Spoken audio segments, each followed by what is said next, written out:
The whole bike, there's bolts in every hole. Yeah, if you look at this whole bike, you guys, you'll notice there's bolts and everything. This is one of the best tips that you can do when you're doing a build. Rather than putting them all in a pile and wondering where they go, just put your bolts right back where they came out. Here's the plastics, the fender bolts, all in their respective places. The shrouds for the radiator, everything helps you keep things more organized. Got your tank bolts right here. Got the other bolts right in there.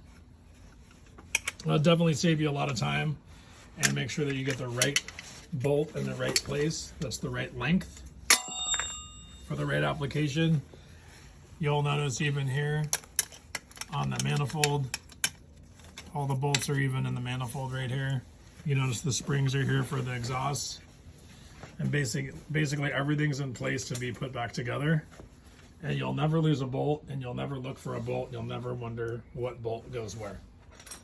Great tip if you're doing a build like we're doing on this bike. You can imagine trying to locate all the other bolts. You notice on the ones where we have parts, you can see in this fender, the bolts and the clips are in right here. You notice in this air box, you'll find the bolts that are with it. And that's one good way to keep track of all of your stuff. Hopefully that helps you on your next build.